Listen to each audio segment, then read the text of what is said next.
আসসালামু আলাইকুম, কেমন আছেন সবাই? আশা করি ভালো আছেন, আমিও ভালো আছি। নতুন আরও একটি ভিডিও নিয়ে চলে আসছি, আশা করি ভালো লাগবে। যারা আমার চ্যানেলে নতুন আছেন তাদেরকে ওয়েলকাম জানাই, আর যারা পুরনো আছেন তাদেরকে অসংখ্য ধন্যবাদ।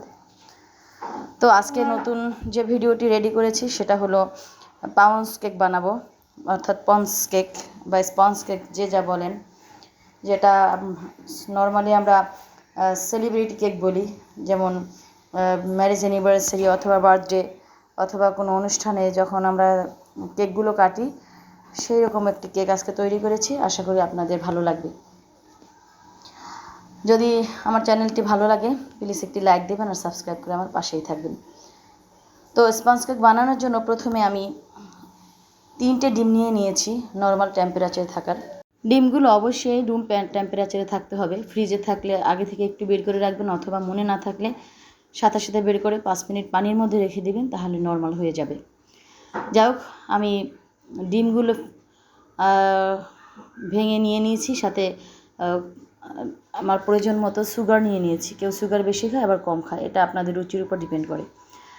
এমনভাবে মেল্ট করতে হবে যাতে করে চিনিগুলো গোটা গোটা বা দানাগুলো না থাকে।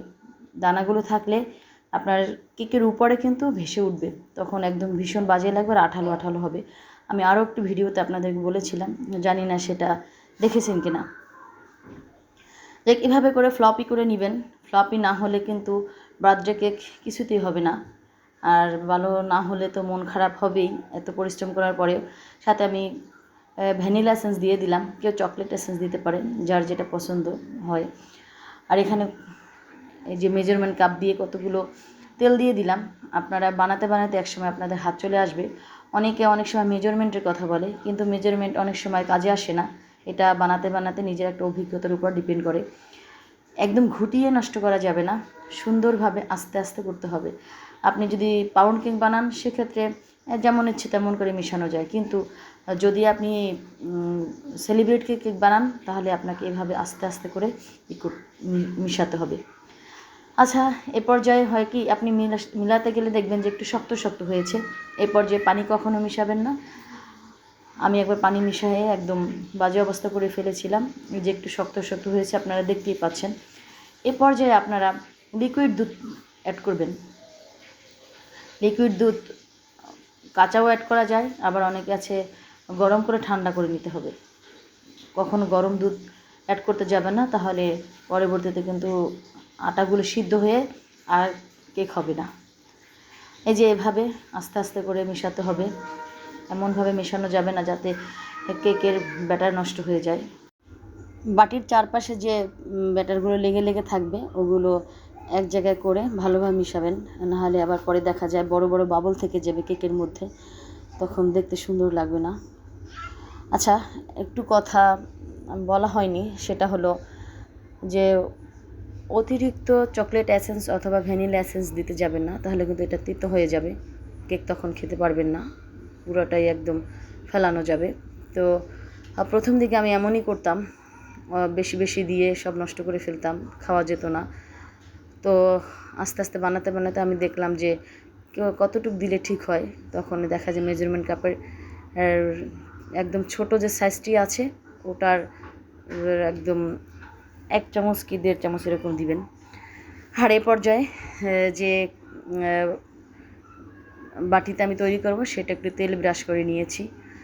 তেল ব্রাশ করলে যে কাগজটি আমরা দিব সেটা তাড়াতাড়ি উঠে যাবে, তখন কেক আর ভেঙে যাবে না। আমি শুধু তলাতে যেটুক দিব ওটুকে কেটেছি, চারপাশটায় দিব না, ওটা স্পুন দিয়ে অথবা চাকু দিয়ে তোলা যাবে। যাই হোক, এ পর্যায়ে আমি সমস্ত ব্যাটারটা যে মোল্ড রেডি করেছি সেটার মধ্যে ঢেলে দিলাম। তো আপনারা ব্যাটারের থিকনেসটা দেখে বুঝতে পেরেছেন যে কিভাবে হবে। তা আগেই আমি একটি প্যান ওভারহিট করে রেখেছিলাম। ওভারহিট না করলে তখন কেক হতে দেরি হবে, আর নিচেরটা আগে সেদ্ধ হবে আর উপরেরটা হবে না। আপনি আগে একটু ফ্রি হিট করে নেবেন। আমি যেভাবে আর কি করে এতদিন বুঝতে পারলাম। তো প্রথমে আমি কিন্তু কাচের ঢাকনা দিয়েছিলাম। আপনারা যদি একেবারে ওভেনে যে কালারটা হয় সেটা পেতে চান, অবশ্যই সিলভার অথবা অ্যালুমিনিয়ামের ঢাকনাগুলো ইউজ করতে পারবেন। এই যে দেখতে পাচ্ছেন, প্রায় 30 মিনিট পরে আমি কেকটি নামিয়ে নিয়েছি। কতটা ফ্লপি আর কতটা স্পঞ্জি হয়েছে সেটা দেখতেই বুঝতে পেরেছেন। তো আমি ইচ্ছা ছিল যে আজকে আপনাদের কেকটি আমি ডেকোরেশন করে দেখাবো, কিন্তু আমার বাসায় যে 2-1 জন আছে তারা সেই সুযোগটা আমাকে আর দিল না। আপনারা যাই হোক, কথা দিচ্ছি আবার অন্য কোনো দিন ডেকোরেশন করে দেখাবো।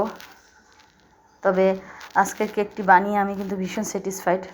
আপনাদেরকে বাড়িয়ে বলার কিছু নাই। দেখেন কত সুন্দর হয়েছে। এদিকে আমার মেয়ে মাহিয়া দেখেন কাটার জন্য অস্থির হয়ে আছে। তো আমি ভাবলাম যে আমি কেটে দিই, না হলে ও আঁকাবাঁকা করে ফেলবে। পরে আমি ভাবলাম যে দাও আমি কেটে দিই, তুমি দেখতে থাকো কীভাবে কাটতে হয়, পরে আবার তুমি কেটো। দেখতে পেয়েছেন হয়তো যে কাটা যাচ্ছে না, এতটা নরম হয়েছে। এটা ডেকোরেশন করলে যে কত সুন্দর হতো সেটা আর বলার অপেক্ষা রাখে না। যাই হোক, আজ এ পর্যন্ত। আবার দেখা হবে অন্য কোনো ভিডিওতে। ততক্ষণ আল্লাহ।